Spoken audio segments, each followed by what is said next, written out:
So now I'm going to ask Kathy Rich, who is our state flower show chairman and one of the key people in our Beyond Beginning design workshops that are entering their 4th year, to introduce our speaker.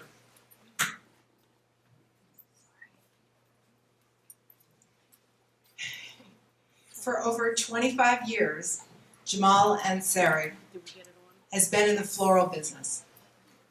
He began as a driver for the floral designer Gary Z, who many of you know from Stamford, Connecticut.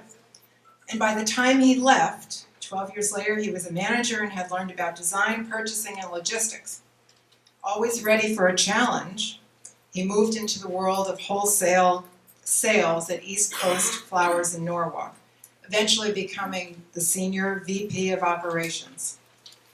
In that position, he developed relationships with farms and auction houses, procured product from all over the world, and solved the numerous problems that occur moving product from field to floral designer. Needing another challenge, 2 years ago, Jamal became the owner of East Coast. In spite of work days that start at 4 a.m. and end 10 to 12 days later, hours later. Sometimes maybe they end days later, right? You'll have to ask him. I've never seen Jamal without a smile on his face, happy that he's in the business that he has called a crazy ballet. So please join me in welcoming Jamal Ansari to educate us on the 21st century global flower market and also to thank him for all of these flowers.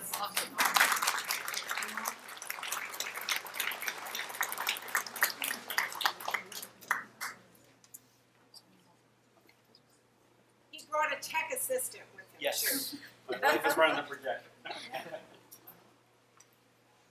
Thank you, Kathy, for that wonderful introduction. I'm very happy to be here, and thank you all for coming here and having me, and looking forward to this for a while now, actually.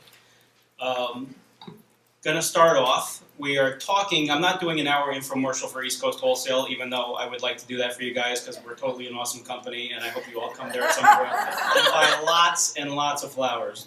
I have a 9-month-old at home, so please, come buy flowers. It requires a lot of maintenance, as you guys all know. But to get started, we're mainly talking today about the logistics of flowers, where they come from, who they come from, how they're grown, how they get here, how they're distributed for the retail industry. So that's what I'm kind of focusing on, because that's basically what I do. I'm not a grower. I've never grown anything. I really have trouble growing anything. I have trouble keeping a houseplant alive. So those questions I really can't answer for you. The things that we're talking about, I should be able to answer for you. As Kathy so nicely put it, I've been doing this for quite some time and have a good amount of knowledge in this industry. So let me start out. I just have some bullet points. I've written nothing down. I prepared no speech because I have a hard time sticking to topics. So we're gonna wing it through here. Where the flowers come from. We do have a decent amount of domestic flowers. Mostly the domestic flowers are California, some are Florida. Seasonally, we get a lot of local product. Local, in my world, is a broad term meaning the greater tri-state area. From Maine to, Virginia, to us is local product, the basic Northeast corridor. And obviously that is highly seasonal, as most of you would know. That's basically outdoor grown stuff, some hoop house stuff, but for the most part, very seasonal product. To get product here year-round, California grows quite a few different things. As you can see throughout the room, I brought some visual aids, and I left a few things up here to point to, just to show you where and how things are grown and where they come from and those types of things. Just to give you a general idea of California, you'll see in the back of the room there are some sunflower vases. Some of those sunflowers just happen to come from California. Obviously, we have local sunflowers this time of year. We have them from South America. We can get them from all over the world, but those just happen to be California grown. Thank you for moving those up. So that's kind of the local scene in terms of getting things domestically for commercial purposes. Of course, many of you have lovely gardens, and many of you have friends who cut flowers or people that go to farmers market, and they're very good at that, but in terms of bulk goods, if someone walks into my place and needs 400 stems of white dahlias for their event, I can't just go down the street to someone who's growing a nice dahlia garden and say, I need all of your white dahlias, so just level the field and take them all. So from a business perspective, you really have to be far-reaching to cover and accommodate these types of orders that you're going to get in the industry. California product, just to give you an idea of logistics, takes about 5 days to get from California to us on the East Coast. Logistically, on my end, I run a California truck every week. It leaves California, Northern California Thursday, Southern California Friday, and then it comes to us usually by Tuesday morning. That's generally speaking the dynamic of California product. I'm only explaining this because we'll get to some things later about ordering, and I just want to give you some basic knowledge of how things travel. Canada. So, Canadian product. Here is a visual aid. Canada, the Ontario area, above Buffalo, Niagara Falls, has massive, massive greenhouses. Some huge, huge companies. Supplies all the way from Canada down to Miami. Even supplying, as many of you have probably been in Costco's, if you find Gerber daisies in Costco's, there's a good chance they're Canada grown. This is a Canada grown Gerber daisy. They have been in operation for many years. They do it very well. Their quality is great. The logistics from Canada are much faster. Obviously, they're close to us. They're only an 8 to 10 hour drive. We can get things twice a week from Canada. From this being cut to this in my hands could be as little as 24 to 48 hours, which is nice when you're dealing with longevity or something that needs to last for a certain amount of time. That's rare that we get that in the wholesale industry. A cut flower from the farm to your hand in as little as 2 days' time is extremely rare nowadays. They also grow many other types of products. Snapdragons, there's some snaps in the room here. Other things they're very well known for. On my particular end, the Canadian product that does the best for us happens to be their Gerber daisies, their snapdragons. That's what we really focus on because that's what they do insanely well and better than anyone, as far as I'm concerned, around. So that gives you kind of an idea of the Canadian grown product. They also do a huge amount of potted product, which might be interesting for some of you people who do gardens. A lot of what you would get in this general area is Canadian grown potted product. So if you went to your local Stop and Shop and you picked up a calancho to bring to someone, I can almost guarantee you that was grown in Canada. They are massive distributors of potted product as well as cut flowers, which we do carry some potted as well. Just when you come in, look for it. South America. Okay. The vast majority of flowers you will see in this country, I think the percentage for retail is about 80%, is from Colombia and Ecuador, period. I was in Colombia about 5 years ago to go to a trade show and see the fields and see the farms. It's actually to the point where Whole Foods is in partnership with a farm down there that has its own city, its own school system, its own healthcare, partially sponsored by obviously the workers and people in the fields, but partially sponsored by Whole Foods. So you guys should all feel very good about buying these flowers because they have created actual communities and good communities and great schools and things that people really want to get into. Workers really want to get there to get their family in a very good position. Yes, if you have bought flowers in this country, you have absolutely purchased some flowers from Colombia or Ecuador. There's a lot of other South American growers out there now. Chile is in the mix. They grow some very seasonal, very high-end product. The peonies are going to be coming out. We're already out basically the end of this month. They're getting better every year. Peru is in the mix a little bit. So other South American countries have come a long way, but by far, Ecuador, Colombia, that's the main thing. Another visual aid here for you guys. This is an Ecuadorian rose. They grow the best roses on the planet. Hands down, no one better. altitude, conditions, the cool nights, warm days, high altitude produces strong stems, tall stems, huge heads that develop and open. No one can beat it. No one can beat what they're doing right now. If you're buying a rose from me, it's almost 99% sure it was Ecuadorian grown. It's just because it happens to be the best product in the market right now. That'll give you a little background on South America. Dutch, Europe, Dutch. What needs to be said? I mean, they're amazing traders. They've been doing this forever. Their hands extend into every aspect of this business. The Dutch have been doing this trading since the dawn of time, and they do it better than anyone. A lot of the products we get from them now are probably not Dutch grown, but they come via the auction, or they come via Holland. They have a very good system for gathering and distributing flowers. Some things are. Dutch tulips. Obviously very well known for their Dutch tulips. This particular one is a French tulip called Gudoshnik, which I'm told means something in Russian. I have no idea, Google it. It probably does mean something in Russian, but it's a very, very lovely tulip. This is still a Dutch-grown product. Most tulips that you'll see from Holland are still actually grown in Holland. That is one thing that they still grow a lot of. Amaryllis, a lot of other bulb flowers, they still grow themselves in Holland, in those greenhouses, and they do an amazing job. We will circle back to Holland as I go through this whole spiel because they are definitely, like I said, involved in every aspect of what you see here. Israel.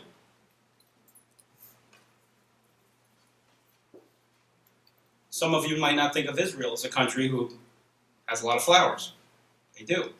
They do a good job with it. This Lisianthus is Israeli grown. That's where we get the majority of our Lisianthus, and it's mainly because they have the best Lisianthus, aside from the Japanese, but we'll talk about that a little later. But they do have amazing flowers in Israel. They have formulated a nice way to create oases and deserts using very small amounts of water, very environmentally friendly growing systems, packaging systems, and their logistics are down, and they have nice products. An idea of an Israeli order from me, I would have to have that order in on a Wednesday afternoon or Thursday morning and receive that product the following Tuesday, just to kind of give you the way that whole thing works. Asia. Speaking of Lisianthus and the Japanese, a lot of you have probably seen Japanese product now. Japanese product is big. It's beautiful. It's excruciatingly expensive. Not that it's not worth it. It is just remarkable product, but I don't bring it in personally for our sales, and mainly that is because I think you have to be in an extremely high volume, New York City, Chicago, LA, high volume, high market area to be able to sell that product consistently. It is gorgeous. I'm not going to take anything away from the Japanese, but the cost associated with doing business like that, for me, in my area, Norwalk, Connecticut, doesn't work. 42 miles south of me in Manhattan, they sell plenty of it. But that's a whole different ballgame, as we all know. Also in Asia, Thailand, tons of dendrobium orchids, other types of orchids, macaras, different things. Singapore nowadays, also a lot of orchids coming from Singapore, Thailand. Logistically speaking, again, on things from Asia, it's about a 5 to 7 day lead time. If I place an order by Thursday, I usually have it by the following Tuesday or Wednesday. That was when you guys would get it for your beautiful events on the weekend. That's the way it kind of works. Aside from that, Asia is really not anything commercially grown that I can bring in, probably mainly due to logistical things. I'm sure other countries have beautiful flowers, but they don't have the consolidation or the freight forwarders or the space in the airlines or the whole system set up yet. You will probably see that emerge as time goes on and flights get more efficient and clearing and cargo happens a little smoothly. African market, big and growing. Still not quite Colombian, Ecuadorian, Israeli, Dutch, but it's growing. It's here, it's real. The Ecuadorians are very nervous about it because they produce the world's second best rose as far as I'm concerned. Right now, circling back to the Dutch, most of those farms in Kenya, Ethiopia, and South Africa have Dutch roots or are under some form of Dutch control. Logistically speaking, things go to Holland. Dutch have very lax laws in terms of their import policy. So a lot of things that we can't bring into the U.S. or have trouble clearing customs, it'll roll right through to the auction. They'll buy it at the auction. They'll clean it up and send it our way. So the distribution chain from Africa right now is not awesome when you're trying to do it directly. But a lot of what you will see on a Dutch website is African grown at some point in the root of the plant. It was grown in Africa. And that's where the Dutch have featured a lot of their expansion and how they stay competitive when they can't, pay the type of salaries in Holland. Obviously, they're high as well as they are here, but they can go to Ethiopia, grow a beautiful product, and bring it in, pay the salaries, and sell the product. So again, it just gives you a kind of a general overview of where the flowers are coming from. Sadly, we don't have a ton of local, like Connecticut grown or New York, New Jersey grown product. We do have some of it. As someday come in, you will see that we have some seasonal farm bouquets, some seasonal sunflowers, seasonal things that are grown here locally and commercially. But I need a supplier who can get me what you guys want, when you want it, and the amounts that you guys want. And that I really just can't do with like a local small farm. As much as we'd love to support them, it makes our lives difficult if we try to take an order and then we can't fill it and then someone's disappointed, and then you all know the way that would go. Especially when it's someone's wedding and we don't like disappointing people on their weddings. All right, you know. Okay, the supply chain. It's enormous and complicated and logistically a bit of a nightmare. Just to be totally honest with you all, it's a remarkable process. And as Kathy said, I call it a crazy ballet. And the reason I do that is because everything has to happen perfectly for this room to look like this. For these flowers to be here right now, a lot of things had to happen to get this the way it's supposed to be. Go back to the rose. Ecuador. This rose was ordered by me on Monday last week. It left the farm that same day. It arrived to me on Saturday this weekend, and now it's here Tuesday for you guys. This rose was probably cut and gathered in the field at least 2 or 3 days before that, because they literally cut and gather them in the fields, sometimes on golf cart type assemblies, or sometimes literally slings and backpacks that these cutters are in the fields cutting and slinging them. Then they go into a room for grading, they go into a room for pre-cooling, and then they're packaged, boxed, and sent on their way. The lifespan of this can be relatively remarkable when you consider that this will probably last in water with no refrigeration another 5 to 7 days if it's maintained properly, if it's taken some care, a little good processing, we'll get to that later too, and a little good, TLC. You can actually maybe even get 14 days of vase life out of this product. So considering when it was cut, to when it's packaged, to when it gets to my door, to when it gets to your hand, the cold chain is very, very crucial. It does mean that things are cut, and as soon as they get in from the fields, they are in refrigeration. And that refrigeration is cold. It's kept 34, 36, 38 degrees. They now have specialized coolers at the farms, at the farm level, that do what's called pre-cooling. Pre-cooling is keeping it extremely cold. They blow air in both sides of the boxes after the product is packed. And they're also in coolers that remove oxygen from the room to prevent the decomposition of the flowers.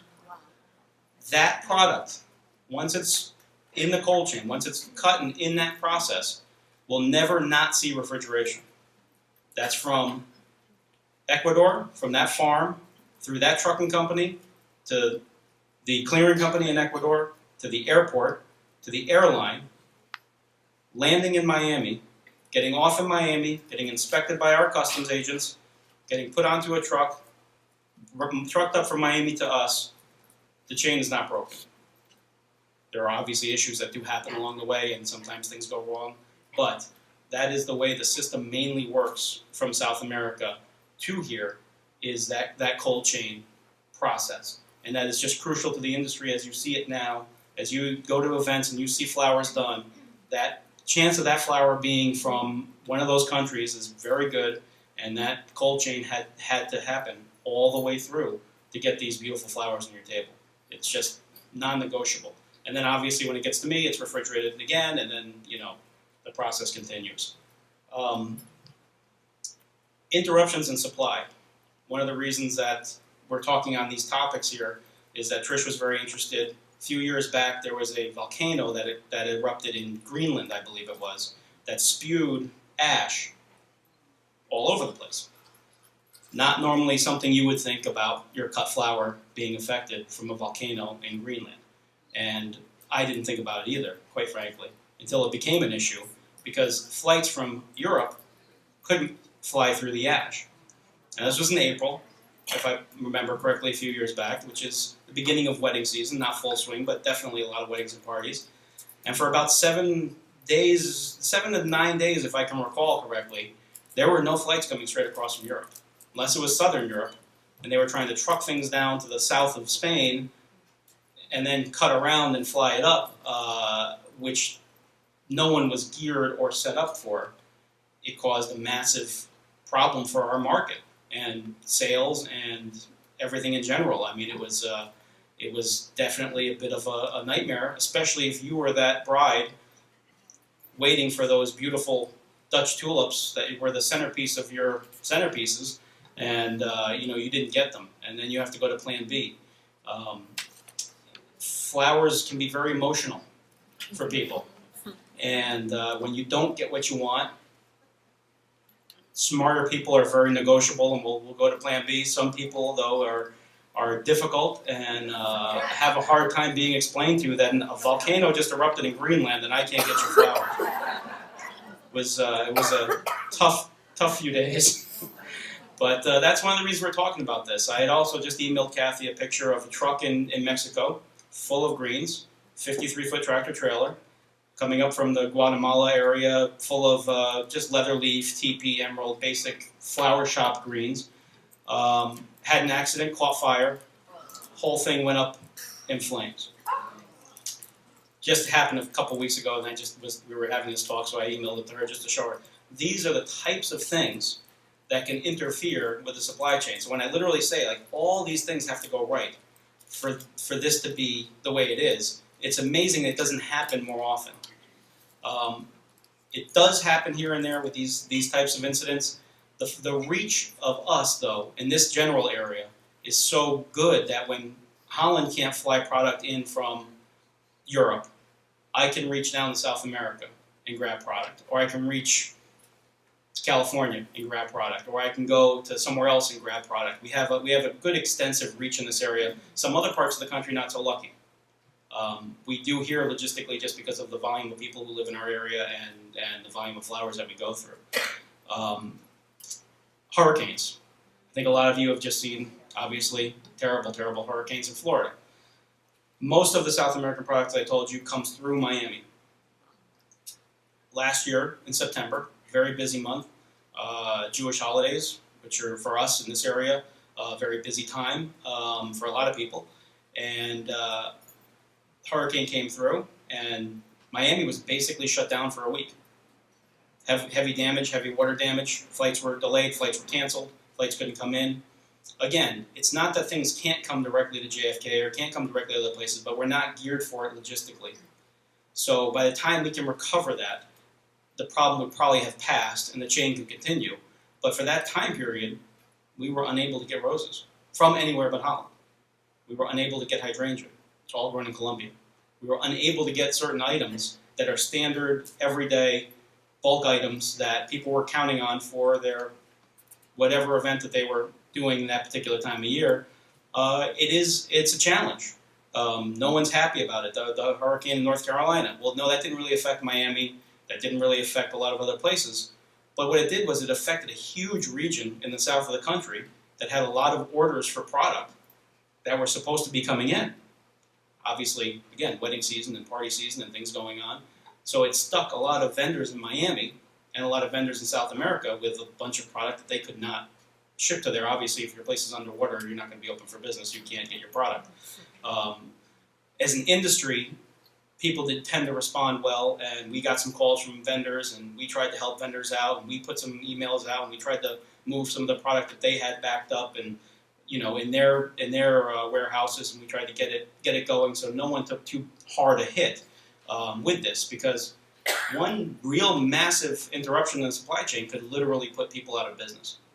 And this is a big business, and everybody enjoys the business, and we like being in it. It's a pretty business. So that's not great. You never want to have that happen.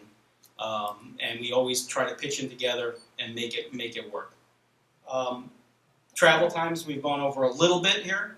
I told you kind of the rough idea of South American product. South American product, Ecuador and Colombia, basically the same thing. Europe, the Dutch, amazing traders. 4 nights a week we can fly into JFK. We can do it sometimes with 2 days' notice. They have a great system now. No one compares to the way they do this.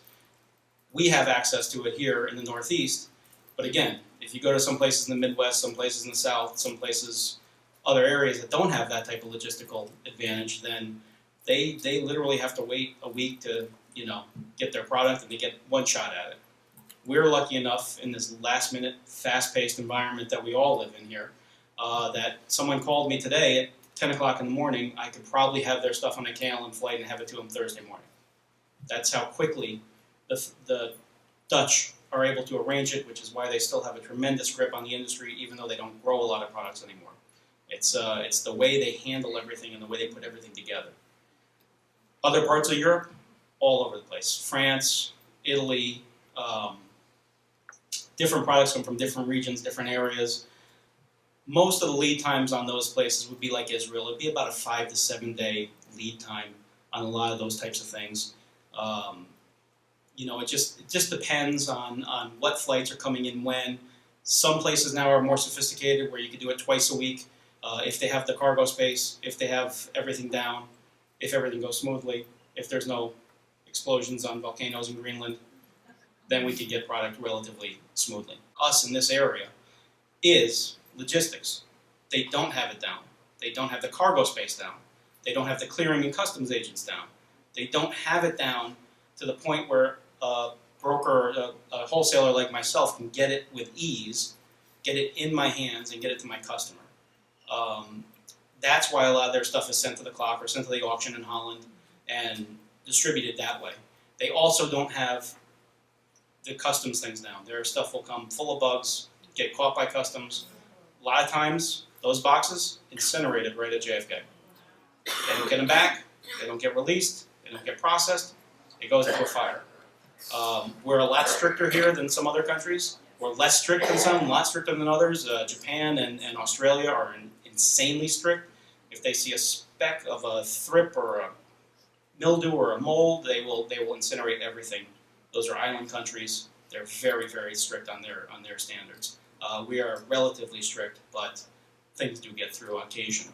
And usually it's harmless. I did have a large peony shipment from Holland before ours were available in the spring. It had a snail on one leaf in one box. 32 cases were incinerated. Oh. And you're talking 200 stems per box. Oh. At a wholesale cost of $3 a stem, roughly. So you can have these issues. Those types of things come up, and again, if you're that bride waiting for that Mother's Choice peony to be perfect for your bouquet for that day, it can be an extremely emotional event for you to find out you're not going to get your product. I do try to remind a lot of people in this industry, improvise, adapt, and overcome. Yes? Who's on the hook for the boxes that are incinerated? Are you as the wholesaler or the vendor that sent them? The vendor that sent them, thankfully. Yes, no. I mean, I wouldn't wish that on any vendor, but no, we are not responsible for the product until we get it in our hands. So again, going back to why Africa and Asia, even though labor is cheaper, they do grow things over there. They grow beautiful things over there. Getting them here is a whole other thing, and getting them through customs is a whole other thing, and getting them on planes accurately and on time, getting it to my doorstep when you need it, me getting it to you, and you having a perfect product. The Dutch have it down. They just do, for the most part, have it down. Yeah. All right, so we're going to talk a little bit about ordering. A lot of you guys, like I see some of my very good customers here, and I do appreciate you all, like to order flowers, and we like taking your orders. Couple weeks notice on orders is really, really recommended. Now, I just told you I can get flowers on Tuesday for Thursday from a KLM flight from Holland, but I don't want to necessarily. It creates a lot of havoc. What if there's a flight delay? What if there's a customs hold? What if? I'd rather have a couple weeks notice because I can do a better job for you. Quite frankly, I can get you a better price, I can get you a better product, and I have more wiggle room for things to go wrong and recovery time if something goes wrong. So we do ask for people come in with very special orders to give a couple weeks notice if you can. We try to make them happen on a moment's notice if we can. We do carry a large selection of things, but when you have to have it, it's got to be that special flower. We really ask you to give us a couple of weeks. And that makes everyone's stress level much better. Working with a color palette, crucial. Try to sell a range of flowers, or give yourself a mindset that you're going to work with a range of flowers. You're going to work in shades of orange, let's say. This beautiful lion's tail from Holland, a little unhappy at the moment, but you're going to work with shades of orange.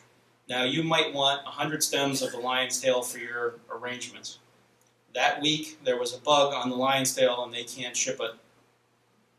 Don't panic. Give yourself backup plans. You could use a beautiful orange pincushion protea. You can use a nice orange rose. You can use anything else in the world orange. Give yourself some backup. When you're even making the idea, the concept in your mind, don't get dead set on one particular item if you can avoid that, because you're just going to set yourself up for disappointment, and nobody wants that in the end, especially us. So that's kind of working with the color range and not specific items. I don't know where this expression came from. I think it's a military expression. I use it all day, every day. Improvise, adapt, and overcome. That is the flower business.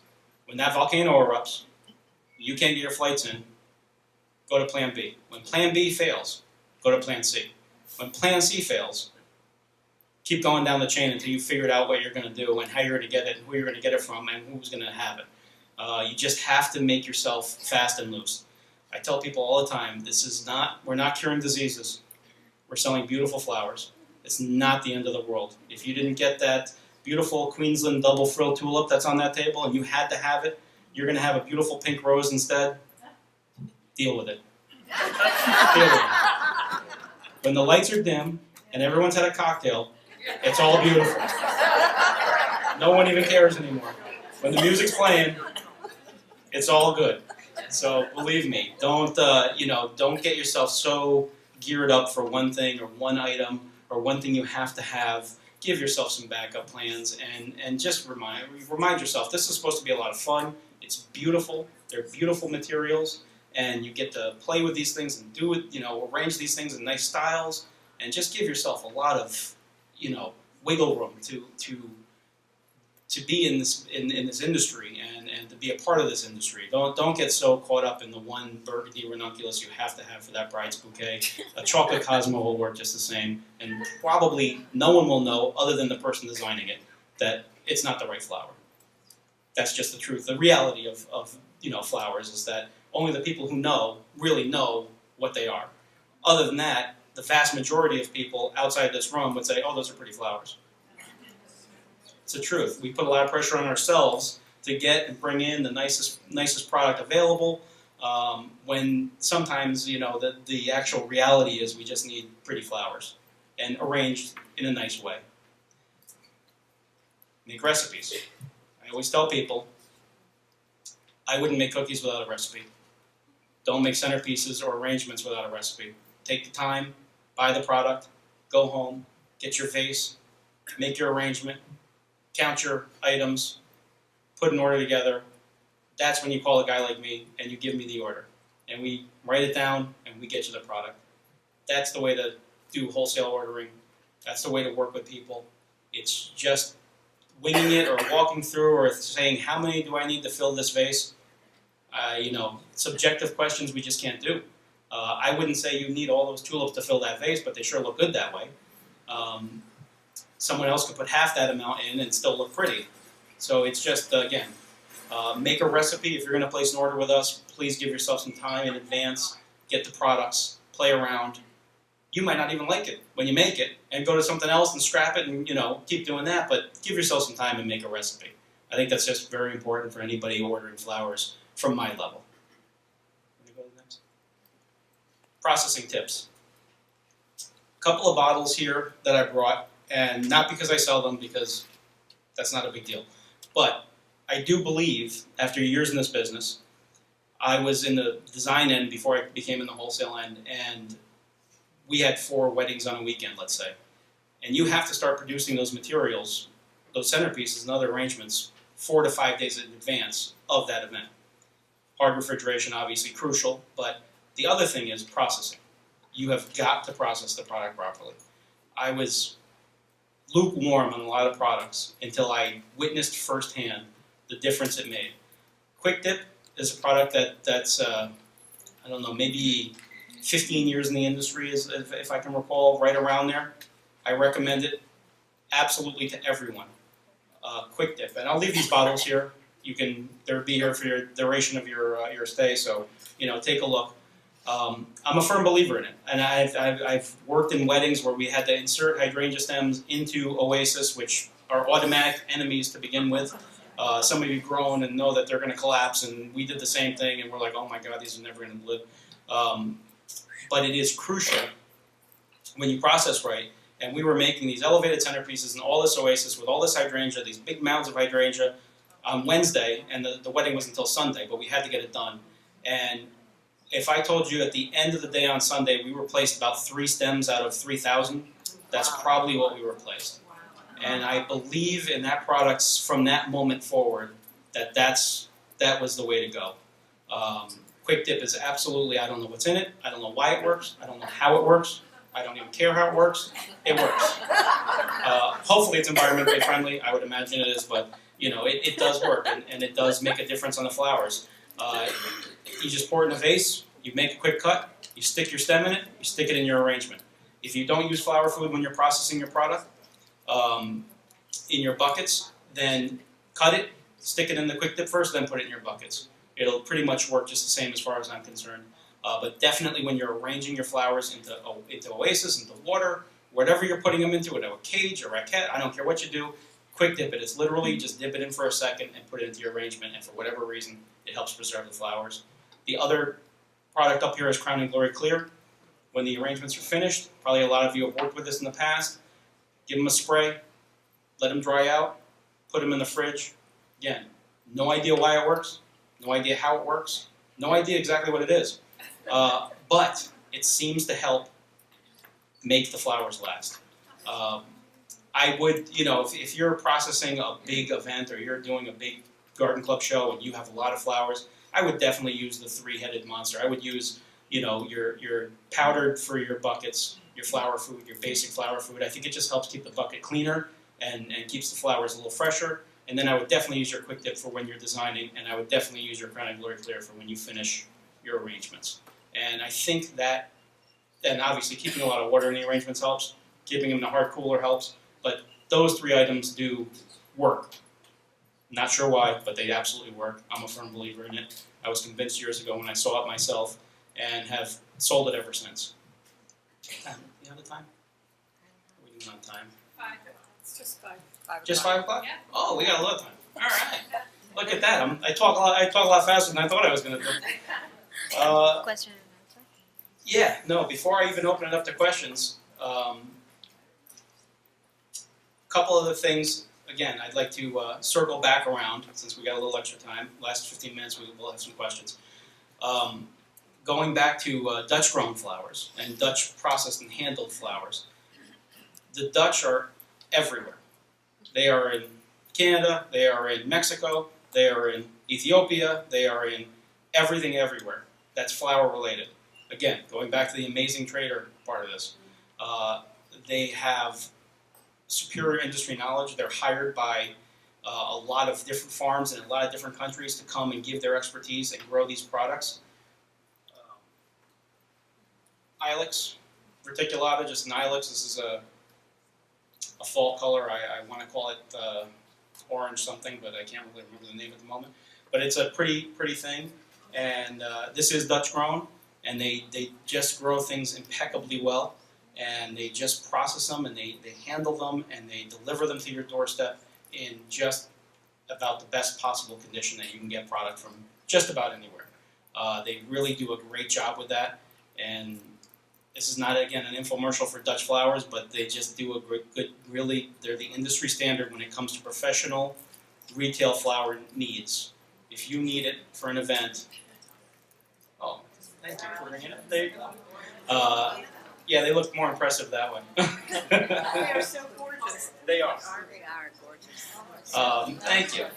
So yeah, it just they do a great job with it, and again, the flexibility that they have, as opposed to anybody else, with the travel times, the 4 flights in a week into JFK, just hands down the best way to get flowers. And they notwithstanding, you know, volcanoes erupting, customs deciding to destroy all the boxes, flight delays, flight cancellations, truck delays, all kinds of things. For my money, they have the best flowers, and probably will for many, many years to come, because they insert themselves into every aspect of the business. For better or for worse, they're just very good at what they do. I'll let the ilex go around. Very pretty stuff. And I hope you all enjoy the stuff while you're here, and take a look around the room, and take some pictures and do all that stuff. It's not everything is unique, but I wanted to give a good variety and a good idea of what's going on. If you see some of the head tables here have these lower hydrangea arrangements. A lot of that stuff is South American grown nowadays. Years ago, that was not even thought to be South American grown. This would all be Dutch imported, but the Dutch have gone to South America, they've gone to Ecuador, and they've taught them how to grow this, and now this is grown in South America, and the price can get a little sharper than the Dutch product, and the product is beautiful. So again, circling right back to this whole Dutch thing, they really hit all angles and aspects of the business. It's quite remarkable the way they do things and how this all happens. I have to interrupt because I saw this at one of the Teleflora events, Right? and I couldn't believe the size and the color of the hydrangeas, and it was from East Coast. Well, only the best at East Coast Wholesale. Yes? What else do you put in quick dip besides the hydrangea? I would put every stem of everything you cut. Everything. I see no reason not to. You can have hard woody stems like a hypericum berry, or you can have ilex. Why would you not? If it helps, why not? The only thing I don't think it's necessarily good for is orchids, and I don't know why. Something happens with orchids and flower food sometimes. It doesn't necessarily work out well, and I'm not sure the technical, reason why that happens, but that does tend to happen. But everything else, go for it. Quick dip it. What do you have to lose? Next time you see a bottle, grab a bottle, go to your home, your place of business, wherever you are, quick dip one stem, or don't quick dip another stem and put them right next to each other. What do you buy? Well, you can buy it from me, which is great if you can. But if you can't shop at a wholesaler, certainly understand that. I'm sure you could Google it and you can find it at different places. But you can certainly probably order it from your local retailer as well. And be happy to support your local retailers. We're happy for you guys to do that as well. Yes? How long does it stay good? Does it break down after, say, 5 years? Because that's a large size. I wouldn't know the answer to that question. I would think it would last for quite some time.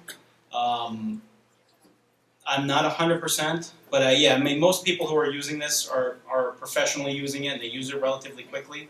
You only have to pour a small amount into a jar of some kind and use that, and then when you're done with that, you can throw it away, and you can keep the bottle sealed. You don't have to just dump the whole thing out, so you could probably keep it sealed in the bottle for quite some time. And since we're doing some questions, why don't we just start opening up to some questions? Go ahead. What percentage of your business would you say is wasted on a weekly basis? The shrink of the wholesale business, the bane of our existence. What is the question? The question is basically how much of our product is lost in terms of waste on a weekly basis. Tough to pin that down. I could give you some basic percentages of what I calculate as our loss. I try to keep our loss at less than 8%. It can be more and it can be less. It just depends on what I get, when I get it, who wants it, who doesn't want it, and different factors in the market. But I try to keep it narrow. The margins in wholesale are very narrow. So when we lose a box, we could have undone the sale of 5 boxes. So we have to be very fast-moving, very fluid, and not throw a lot of things away. But you're definitely gonna lose some things. You're gonna lose some things. Yep. This nice lady in the back here. 2 questions. How does one go about registering at your company? To register with us, we sell for resale only, or to your garden clubs for your garden club events. So you need a sales and use tax permit for your business from the state that you're in. If you have that sales and use tax permit from any state in the country, then you are registered. You can register as an account with us, and you can buy flowers from us.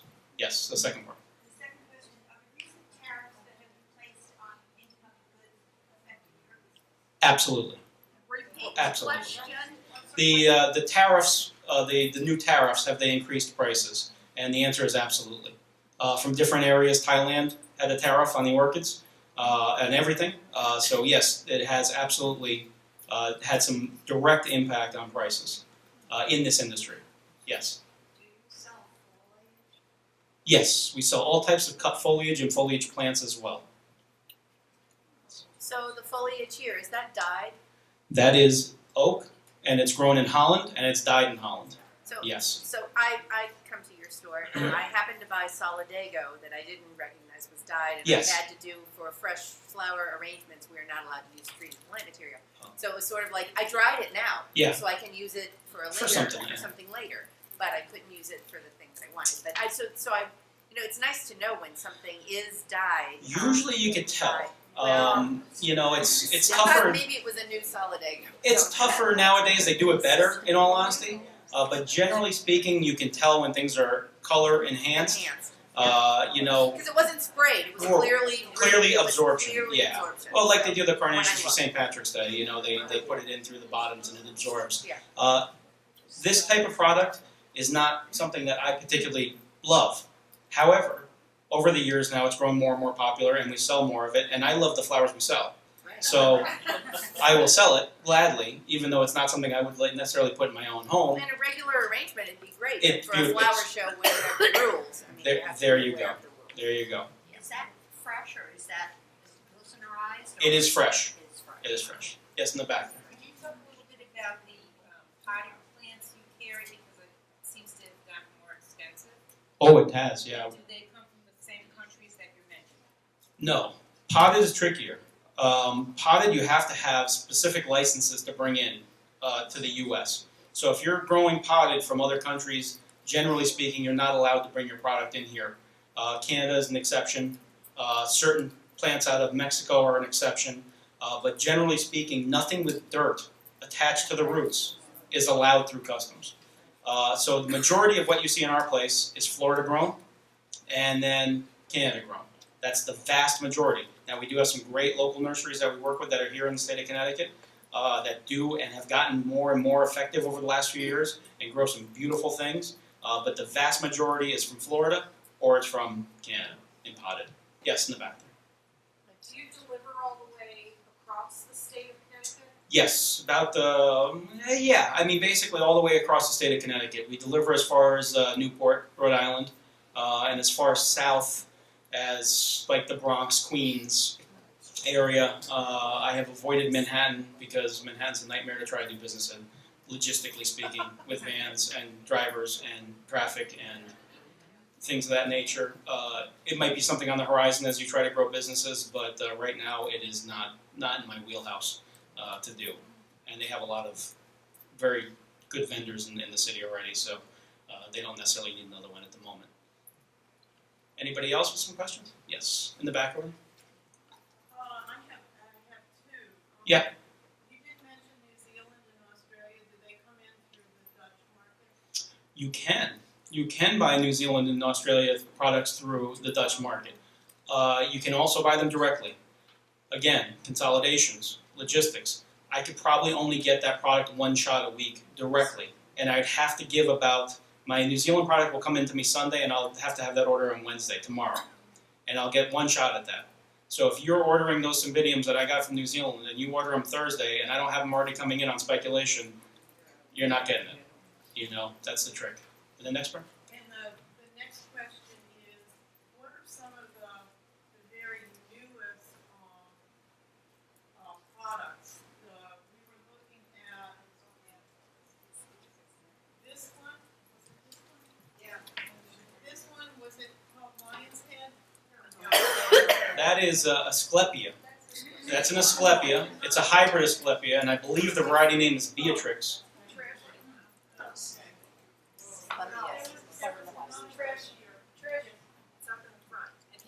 I have a piece of it there. That's It's kind of Leonoris. Yes, that'd be the technical name. They call it lion's tail for people who can't pronounce Leonoris like me. So I. What is the most popular? What are the top 3 popular cut flowers? Well, for a wholesaler like me, that's a tougher question because we sell a lot of bulk goods to a lot of retailers. Retailers use a lot of similar goods in terms of they might not always be buying a lot of this material, although it's beautiful. It could be considered higher end and maybe not something they're interested in. However, we sell a lot of volume-wise. We sell a lot of like hydrangea from South America, a lot of roses, a lot of different things. So if you looked at just our volume and our numbers, the sheer numbers would tell you it's just very basic flowers, but we sell a lot of everything. It's not one clean answer for that, unfortunately. We are more of a boutique wholesaler. That's what I like to call ourselves, and we do sell a lot of the higher end items that you wouldn't find in a lot of different places. But in terms of our gross sales and overall sales, you're going to have a lot of bread and butter product as reviewing in the bottom line. Yes? What are some of the flowers that are up and coming? Flowers that have not. Jump on Instagram or Pinterest and take a look. It's tough. It's tough with social media nowadays. Someone will throw a picture on, and then all of a sudden it's hot. And then 3 months later, by the time they've planted it and they've grown it and they've cultivated it for retail, no one wants it anymore. That is a tricky question. But Pinterest, as good as it is, and Instagram, as nice as it is, can lead to a lot of dilemma in our industry because it's not always something that's easily accessible. And keep in mind, when someone posts something, it could be posting it from the spring when they made this beautiful arrangement, and they're posting it in late October, and everybody sees it and it catches on, and no one has it available globally. I was thinking specifically of carnations. It sort of went through a death spiral for a while, and now it seems to be coming back more. Yes and different no. colors. There are beautiful carnations. I think we brought one vase of some green carnations in. They get a bad rap. It became a funeral flower. It's just associated with that. It's inexpensive, which got a bad rap, so it became pedestrian and no one wanted it. They are gorgeous. They're gorgeous when you mound them. They last for weeks, if not months. To me, it's a home run flower. They come in lots of beautiful colors now, as you said, but I still have a tough time selling them. With all that said. Yes? You've got some wonderful little succulents and cacti, Mm-hmm. but the binomial name does not come with it. If we use your products in the show, we have to have the binomial name. Is there any way that you can? Not a lot of our products come with that information. Google. take a picture of it, jump online and see if you can identify it yourself. A lot of those products, unfortunately, even from the growers that are coming from California, those succulents come from Canada, from Florida, all over the place. They don't have any information with them. So I, as a buyer and seller, I don't necessarily know all the technical names of each variety of that. Unfortunately, as much as I'd like to, I don't have all that information. Yes. I wondered how Hawaii and Costa Rica fit into the market. Are they good sellers? I'm sorry. Say that again. Hawaii Yeah, Hawaii. Okay. and Costa Rica. Okay. Hawaii is part of the U.S. and they have to pay U.S. rates for workers and fields and taxes, and then they have to fly it in quite a long way to get to the East Coast. So there's not a lot of things that Hawaii can do that would beat the South American product. It's logistically closer, it's grown with a lot less cost, and even though they can produce all that in Hawaii, it doesn't make any sense. That's mainly why you don't see Hawaii. Costa Rica does grow some product, and it does get to the market, and we do have some Costa Rican product, but it's a small place, and there's only so much they can grow. And again, if they can grow a similar product in a country that's already got the logistics down, that's why you won't see that much of that country's product in the market. Yes?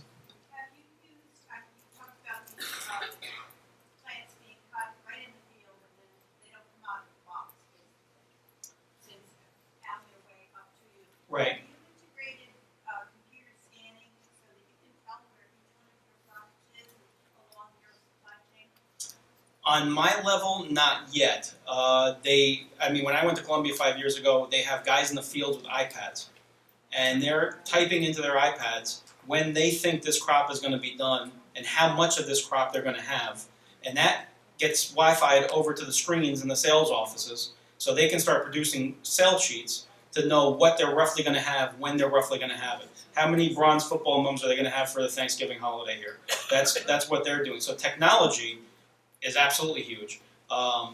Technology on my level isn't quite there yet, but we do use logistical companies that when a box comes in from the farm, it goes in through there, it's scanned, a photo is taken, the weight is taken, and dimensions are taken.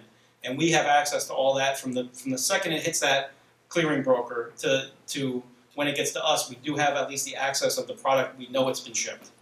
Now, things do happen along the way. Things fall off the back of the truck all the time. But we have the knowledge that it did come from the farm. You know? Yes? Do you have any sort of insight into what's happening these days in the growing deal anymore? We're having a lot more difficulty with holding once they're coming in. They either look like they're past their prime, or we end up with them shattering. Well, first, who are you getting them from? Not us, I know. No. I mean, this is true. Yeah. I don't know. Is it just like No, is the supplier that the wholesaler we're working with, is it really getting them from someplace great? I don't know. We don't. The shop Yeah. I work in does not work with you guys, so I don't know. Shame on you. But And this gives you a reason to work with. No, there you have some points. Okay, California. I told you it leaves on Thursday from Northern California, Friday on Southern California. It arrives to us basically Tuesday-ish, sometimes Wednesday. If those dahlias are from California, they've been on that truck for 5 days at least. Even shipped in water, they're fragile. So now they've been on that truck for 5 days, and how long before they were cut, packed, and processed before that 5 days? Could be anywhere from 3 to 4 days prior to that. So that could be 9 days already since it's been cut. So then when you get that flower, it could be another day, that's 10 days. You got that flower, that's a vase life flower of 5 days maybe. It's already been in transit for 10. How much more time can you get out of it? If you use Quick Dip and Crown and Glory Clear, you'll be better off, but you'll still not necessarily get the full show you should get out of it. The dahlias you would have found at my place this season, they're just about wrapped up now, were Canadian grown, and they were cut on Wednesday, Thursday, they were shipped to me on Friday, and I had them Saturday morning. And that's why our dahlias were lasting.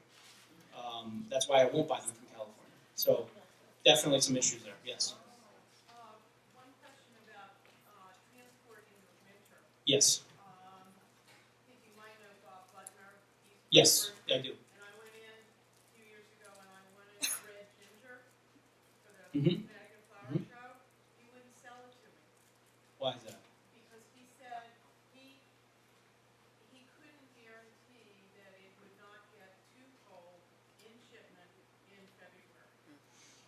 You want guarantees, death and taxes are guaranteed. Flowers are definitely not a guarantee. Well, if he used us, and he should use us more, I wouldn't guarantee it, but what I would say is they insulate them. We have foam insulation inside and outside the boxes. So the whole box is wrapped in foam, inside and externally. And it's shipped, obviously, in the refrigerated truck, which stays probably about 42 degrees in the truck. Temperatures vary as much as they open and close the doors and things, but probably stays 42 to 45.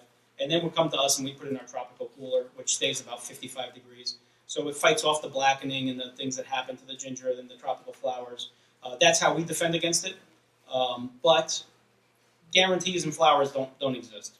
So he has a point there.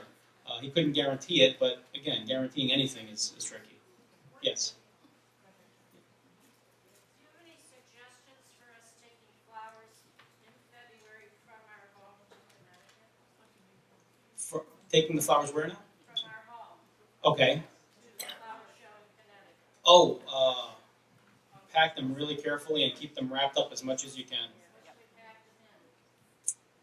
You know, cardboard, or try to keep them enclosed so they don't get, the wind doesn't get blown on them. You could even use some just wide open plastic maybe, and just give yourself a big bird, like a dry cleaner's plastic that they do the shirts in.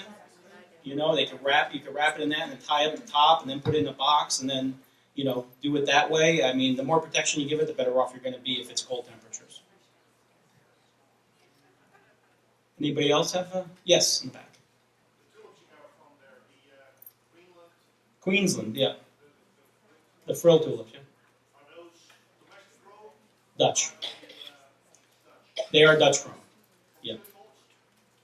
The bulbs they use, I don't know, I wouldn't know that process of it. But they are Dutch grown. Yes.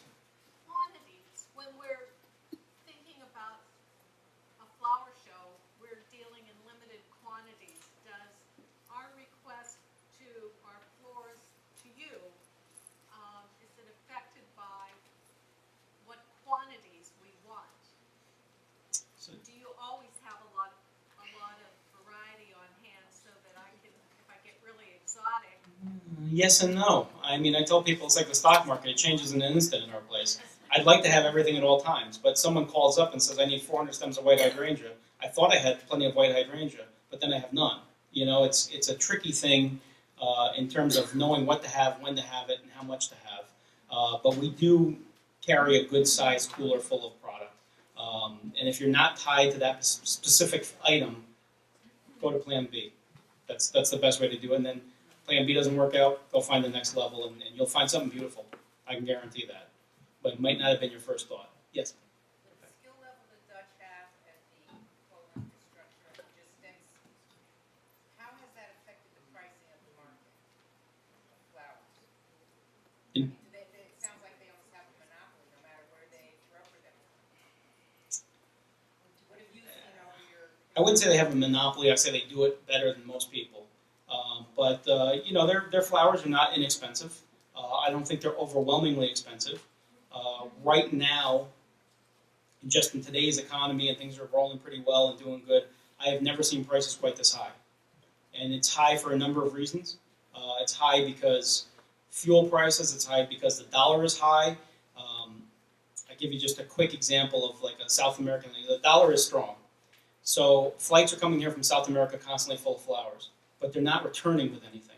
Because the dollar's strong, they can't buy products and send it back because they're just not able to sell it back in Colombia or back in Ecuador. That's called a dead-headed flight. That flight is only making money on one way. So they have got to charge heavy to bring that product in and then return that flight empty. Again, that happens with the trucks from Miami a lot. It comes up the Northeast Corridor, it drops off to us, it may not have return trips. So I've seen 4 freight increases this calendar year. And that is because the economy's good and things are rolling, we pay more. You know, and it has been a heavy market in terms of pricing. We have time for one? No, just one more question. Okay. Anybody want to wrap it up? Can we have your number? Absolutely. Absolutely. I think this is think this has been fascinating to see this side of where our flowers come from, how they get to us, how they are handled, and I just really want to thank Jamal and he has family here visiting from India.